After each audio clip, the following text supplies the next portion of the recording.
नमस्कार, आँखी झ्यालमा तपाईलाई स्वागत छ। आज हामी कफी खेती र तनहुँसुरको बारेमा कुराकानी गर्नेछौँ। कफीलाई एकपटक हुर्काएपछि लामो समयसम्म मजाले आम्दानी लिन सकिन्छ। कास्की जिल्लाको अन्नपूर्ण गाउँपालिका वडा नम्बर 1 भुगाइथरका किसानहरू परम्परागत बालीभन्दा कफीबाट मनग्गे आम्दानी हुने भएपछि यसतर्फ सक्रिय भएका छन्। एक रिपोर्ट। कुनै बेला अन्नबाली मात्रै देखिने कास्की जिल्लाको अन्नपूर्ण गाउँपालिका वडा नम्बर 1 भुगाइथरका किसानका बारीमा अचेल कफीका बिरुवा प्रशस्त देख्न पाइन्छ। परम्परागत बालीको भन्दा कफीबाट राम्रो आम्दानी हुने भएपछि यहाँका किसानहरू कफी खेतीतर्फ आकर्षित भएका हुन्। धान उत्पादन गर्यो, भगानीमा लगेर राख, ल्याएर बाहिर सुकाएर लगेर मिक्सीमा लगेर कुटेर ल्याउन टाइम लाग्छ के। कफी सिधै टिप्यो, सिधै यहाँ ल्यायो, दिनभर टिप्यो, यहाँ ल्याएर दिएपछि नगद पैसा आउँछ। नगद पैसा आएपछि अनि टन्न तयारी चामल दाल तयारी आउँछ, त्यही खा। भुगाइथरका किसानले विक्रमसम्म 2050 सालमा नै छिटपुट रूपमा कफी लगाएका थिए। तर त्यो बेला कफीबाट पैसा कमाउन सकिन्छ भनेर स्थानीय बासिन्दालाई थाहा थिएन। बिस्तारै कफीको महत्त्व बुझ्दै गए। विक्रमसम्म 2063 सालमा कफीको व्यवसायीकरणका लागि माछापुच्छ्रे उत्तम कफी उत्पादक सहकारी संस्था स्थापना भयो। त्यसपछि सहकारीका माध्यमद्वारा गाउँका किसानहरूलाई कफी उत्पादनमा लाग्न प्रेरणा मिल्यो।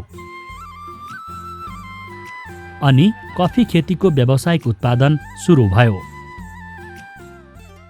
यहाँ 50 सालबाट सुरु भए तापनि यसको व्यावसायिक उत्पादन हामी सहकारी खोलेको 63 सालमा हो हैन। 2063 सालमा हामीले सहकारी बनायौँ। त्यसपछि कफी बिक्री हुन्छ भन्ने थाहा पाएपछि मात्रै यसको हामीले उत्पादन अलि व्यावसायिक रूपमा गर्न थाल्यौँ। डिसिपिए भन्ने एउटा संस्था खुल्यो, त्यसले चाहिँ कफी किनिदिने गर्यो। त्यसपछि हामीले सहकारीकै अवधारणा ल्याएर हामीले व्यावसायिक रूपमा लग्यौँ। सुरुमा यो विश्वासै कतिलाई थिएन। सहकारीले आफ्नै नर्सरी बनाएर कफीका बिरुवा पनि उत्पादन गर्दै आएको छ। नर्सरी मार्फत हुर्काइएका बिरुवा किसानहरूलाई वितरण गरिन्छ। त्यसैगरी किसानले उत्पादन गरेको कफीको बजारीकरणमा पनि सहकारीले नै सघाउँछ। कफीको आधा प्रशोधन गर्ने काम यहीँबाट हुन्छ। यसका लागि कफी प्रशोधन गर्ने मेसिन राखिएको छ। मोलमा माटो मोलेर अनि त्यहाँबाट प्लास्टिकले छोपेर अनि त्यहाँ बालुवा पनि मोलेर प्लास्टिकले छोपेर अनि त्यहाँबाट त्यसलाई गुम्स्याएर राखेर माटो मोललाई एकै ठाउँ मोलेर गुम्स्याएर राखेर रेडी बनाएर तयारीको अवस्थामा बनाएर माटो थुपारिन्छ हामीले मोल बनाएर।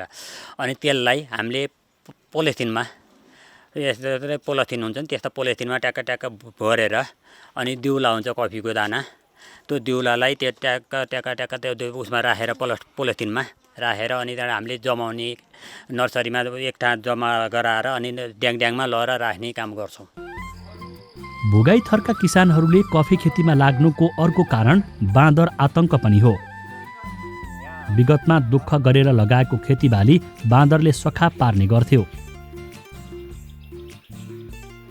बाँदरले क्षति गर्न नसक्ने बालीका रूपमा स्थानीय किसानहरूले कफीलाई रोजे। किसानका अनुसार अन्य बालीका जसरी कफीलाई बाँदरले धेरै नोक्सान गर्दैन।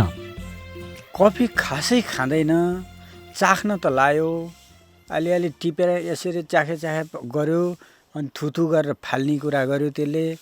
तर नखाए पनि नोक्सान चाहिँ कसरी बनायो भने कफी बारीमा खेलेर आफ्ना छोरछोरीहरू खेलाएर हाँगा भात दिएर त्यो नोक्सान चाहिँ गरायो।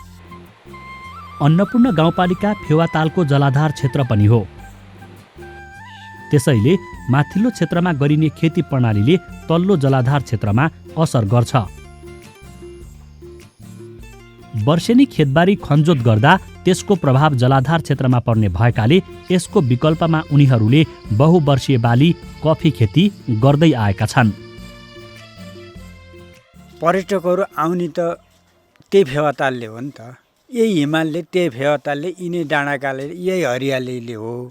र हाम्रो धेरै यो सहकारीका धेरै उद्देश्य छन्। एउटा उद्देश्य फेवाताल पुरिनबाट कसरी कम गर्न सकिन्छ भन्ने हाम्रो सहकारीको एउटा उद्देश्य हो है। त्यो यो वाटरसिड एरियामा पुरै कफी खेती लगायौँ भने यहाँ जोत्न परेन, खन्न परेन, गाईबस्तु हिँड्न बन्देज भयो, यो माटो बग्ने काम त अटोमेटिक त्यसरी रोकियो। भोगाइथर पर्यावरणीय सुन्दरताले भरिपूर्ण छ। स्वच्छ हावापानी, स्थानीय खानपानका साथै कफी बारीले यहाँको वातावरण झनै आनन्ददायी बनाउँछ। यसले यहाँको पर्यटनमा सहयोग पुगेको छ। त्यसैले यहाँ आउने पर्यटकको सुविधाका लागि स्थानीयहरूले होमस्टे सेवा पनि सुरु गरेका छन्। यहाँ होमस्टे सञ्चालन गर्ने भनेर प्रयास गरेका छौँ। अब त्यसमा दर्ता चाहिँ भइहालेको चाहिँ छैन। पर्यटकहरू पनि यहाँ आउनुहुन्छ, भोलिन्टियर पनि कफीमा धेरै जसो हल्यान्डबाट यहाँ आउनुहुन्छ होइन। अहिले यो कोरोना कोभिडले हो, नत्र यहाँ टन्नै तपाईँहरूले देख्नुहुन्छ यो घरहरूमा पर्यटकहरू होइन 2-3 महिनाको लागि आएर बस्नुहुन्छ उहाँहरू है। र यो अध्ययन गर्ने, यसैमा सहयोग गर्ने त्यस्तो कामहरू गर्नुहुन्छ। राष्ट्रिय चिया तथा कफी विकास बोर्डको सन् 2018 को अध्ययन अनुसार नेपालका 62 जिल्लाका 424 स्थानीय तहमा कफी खेती गर्न सकिन्छ।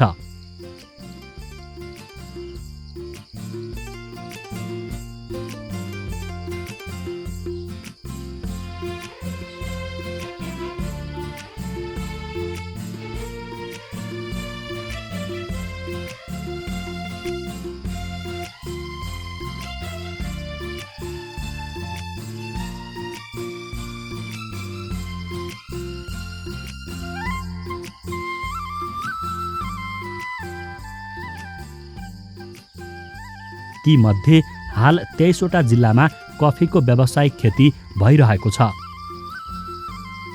त्यसैले धेरै सम्भावना बोकेको कफी खेतीको विस्तार गर्दै किसानहरूको हित हुने किसिमका कृषि कार्यक्रमहरू सञ्चालन गर्नेतर्फ ध्यान दिन आवश्यक छ।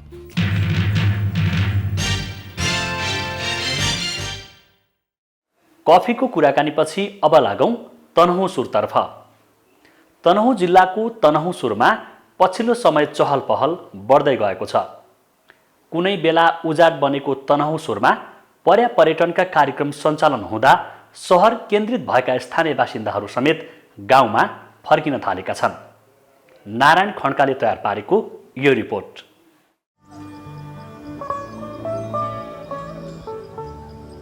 बसाइसराईले उजाडिँदै गएको तनहुँको ऐतिहासिक स्थल तनहुँ सुरलाई पुनर्जीवन दिन अहिले स्थानीय तथा सरकारवाला निकाय लागि परेका छन्। खण्डहर बनेको तनहुँ सुरमा पर्यटन, जैविक खेती र नवीकरणीय ऊर्जा प्रणालीका माध्यमबाट स्थानीय समुदायको जीविकोपार्जनमा टेवा पुर्याउने कार्यक्रमले तनहुँ सुरलाई पुनर्जीवन दिएको छ। तनहुँ सुर 2224 राज्यपालको एक समृद्ध र शक्तिशाली राज्य हो। समुद्री सतहबाट 1245 मिटर उचाइमा अवस्थित तनहुँ सुरमा विक्रम सम्वत 1610 सम्म पाल्पा राज्य अन्तर्गत पर्ने तनहुँ राज्य तत्कालीन पाल्पाली राजा मणि मुकुन्द सेन प्रथमले आफ्ना छोराहरूलाई भागबण्डा गरेको समयदेखि विक्रम सम्वत 1839 सम्म एक स्वशासित अखण्ड राज्यको रूपमा रहेको पाइन्छ। तनहुँ सुरको टुप्पामा 3वटा टाकुराहरू रहेका छन्, जसलाई तिरितुङ भनिन्छ। त्यही तिरितुङ नै अपभ्रंश भई तनुङ हुँदै तनहुँ नामाकरण भएको मानिन्छ। विगतमा स्थानीय बासिन्दाहरू सेवा सुविधाको खोजीमा सहर केन्द्रित हुँदा तनहुँ सुरका परम्परागत संरचनाहरू खण्डहर बनेका थिए। सरकारवाला सङ्घ संस्था तथा स्थानीयहरू पर्यटकीय गतिविधि मार्फत तनहुँ सुरलाई पुनर्जीवित गराउने अभियानमा जुटेका हुन्। व्यास नगरपालिकाको अगुवाईमा डिभिजन वन कार्यालय, पुरातत्व विभाग काठमाडौँ, सम्पदा नेपाल लगायतका सङ्घ संस्थाहरूले तनहुँ सुरमा पर्यटन, जैविक खेती, नवीकरणीय ऊर्जा प्रणालीका माध्यमबाट स्थानीय समुदायको जीविकोपार्जनमा सहयोग पुर्याएका छन्। UNDP SGPको आर्थिक सहयोगमा ऊर्जा तथा वातावरण नेपालले तनहुँ सुर क्षेत्रको वन जङ्गल तथा जैविक विविधता, ऐतिहासिक सम्पदाको संरक्षणका साथै घर आवास होमस्टे कार्यक्रम गाउँमै आम्दानीको माध्यम बन्न थालेको छ। तनहुँ सुर घुम्न आउने पर्यटकका लागि खाना र बास बस्न स्थानीयले देवस्थल र तनहुँ सुर सामुदायिक होमस्टे गरी 2वटा होमस्टे पनि सञ्चालनमा ल्याएका छन्। घरैसी काममा मात्रै व्यस्त हुने मान्छेले अहिले आएर होमस्टे सञ्चालन गरिसके पछाडि अब हामी नारीले पनि त घरमा गृहिणी भइकन पनि 2 पैसाको आम्दानी गर्ने बाटो पाएका छौँ। यसमा खुसी लागेको छ। अब यो भन्दा पनि अझै राम्रो गर्न पाए झन् राम्रो हुन्थ्यो। तनहुँ सुरमा ऐतिहासिक स्थल भए तापनि यसरी जमघट हुने अथवा चाहिँ एउटा औपचारिक रूपमा कार्यक्रम गर्ने अथवा तनहुँ सुरमा केही हुन्छ भन्ने खालको कुनै सम्भावनाहरू थिएन। एउटा सबैका आफ्नो कला संस्कृतिहरू देखाउने भन्ने कुरा त्यो चाहिँ हुन्थेन। तर जब चाहिँ यो तनहुँ सुरको महत्त्व, ऐतिहासिक स्थलको महत्त्वको विषयमा केही संस्थाहरूले पनि काम गरेको पाइन्छ। तनहुँ सुरका पुरातात्विक सम्पदालाई पर्यटकीय गन्तव्यको रूपमा विकास गर्ने गरी अभियान सञ्चालन गरेसँगै अहिले तनहुँ सुरले चर्चा बटुल्न थालेको छ। ऐतिहासिक पुरातात्विक सम्पदाको पुनर्निर्माण तथा संरक्षण प्रवर्धनात्मक रूपमा प्रचार प्रसार गर्न थालिएको छ।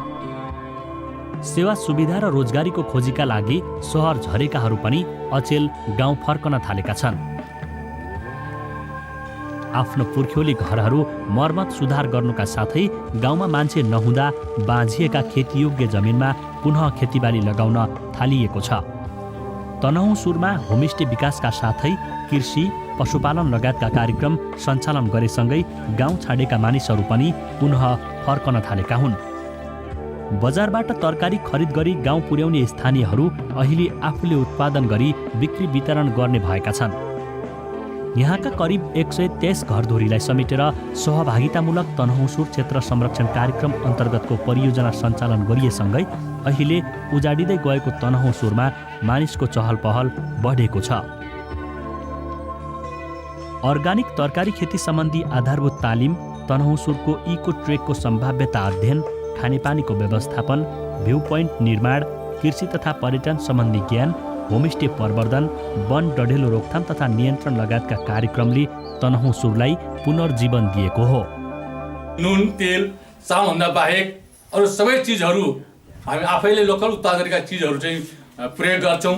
हामी आफ्नै समूहबाट र समूहभित्र छैन भने टोलवासीहरूबाट ती चिज उपलब्ध गराएर पाहुनाहरूलाई अर्गानिक चिज खुवाउँछौँ। ऐतिहासिक क्षेत्रमा एक त यहीँका बासिन्दाहरू जो यहाँबाट तल चाहिँ झर्नुभयो उहाँहरूलाई माथि कसरी ल्याउने एउटा र यो ऐतिहासिक क्षेत्रलाई नेपालमा कसरी चाहिँ चिनाउने भन्ने तरिकाले हामीले प्रोग्रामको सामान्य छलफल डिजाइनहरू चाहिँ गऱ्यौँ र यहाँका मान्छेहरूको जीवन स्तर कसरी चाहिँ उकास्ने, त्यो भयो भने सहर बजार जान चाहिँ नपरोस् र सहर बजार गएका मान्छेहरू पनि यहाँ चाहिँ आउन् भन्ने मेन उद्देश्यले त्यो कार्यक्रम सञ्चालन गर्न लागि। खेलकुदका माध्यमबाट तनहुँ सुरको विकास गर्ने लक्ष्यका साथ गत वर्षदेखि ब्यास नगरपालिकाले दमौलीदेखि तनहुँ सुरसम्म 22 किलोमिटर दूरीको महिलाहरूबीच हाफ म्याराथन प्रतियोगिता सञ्चालन गर्दै आएको छ। 6.3 किलोमिटर दूरीको तनहुँ सुर इको ट्रेकको नक्साङ्कन गरी आवश्यक पूर्वाधार तयार गरिएको छ। पछिल्लो समय चौतारो संरक्षण गरी सडक कालोपत्री गरिँदा तनहुँ सुर एकाएक सामाजिक सञ्जालमा समेत भाइरल हुन पुगेको छ। असाध्य भाइरलको रूपमा चाहिँ विकास भएको पर्यटक हिसाबबाट चाहिँ धेरै मान्छेहरू आएको स्थलको रूपमा चाहिँ अहिले तनहुँ सुरलाई चाहिँ लिइन्छ। लगभग हरेक दिन चाहिँ 500 देखि 1000 1200सम्म चाहिँ मान्छे आउँदा यहाँ चाहिँ लगभग यहाँको उत्पादनहरूले नपुगेर, यहाँको चाहिँ म्यान पावरले नपुगेर, यहाँको खाजा व्यवस्थापन गर्न नसक्ने, यहाँको चाहिँ अतिथिहरूलाई चाहिँ राम्रोसँग व्यवस्थापन गर्न नसक्ने खालको चाहिँ समस्याहरू चाहिँ टटकार रूपमा देखियो। त्यस कारणले गर्दाखेरि हरेक किसिमको पर्यटकलाई चाहे खाजा खान मात्रै होस्, चाहे चाहिँ यहाँ बस्न आउने होस्, चाहे होमस्टेमा आउने होस्, त्यस्तो खालको चाहिँ पर्यटन पूर्वाधारको चाहिँ असाध्य चाहिँ च्यालेन्जिङ यहाँ चाहिँ भएको छ। 2 वर्षको अवधिमा तनहुँ सुरको ऐतिहासिक, प्राकृतिक, भौतिक, पुरातात्विक सम्पदा संरक्षण र यस क्षेत्रको विकासका लागि करिब 11 करोड 27 लाख रुपैयाँ खर्च भएको पाइएको छ। तनहुँ सुरबाट हिम श्रृङ्खला, महाभारत पर्वत श्रृङ्खला, कलेस्ती फाँट, चुदी फाँट, गोर्खा तथा कास्की जिल्लाका विभिन्न स्थानको अवलोकन गर्न सकिन्छ।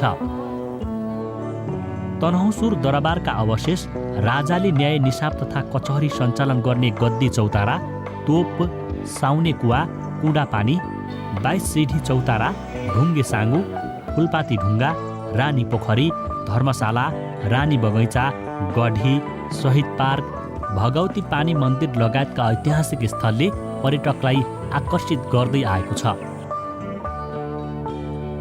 त्यसैले ऐतिहासिक, धार्मिक एवं पर्यटकीय स्थलहरूको संरक्षण, प्रवर्धन मार्फत गाउँमै कमाउने र रमाउने किसिमका कार्यक्रमलाई निरन्तरता दिन आवश्यक छ।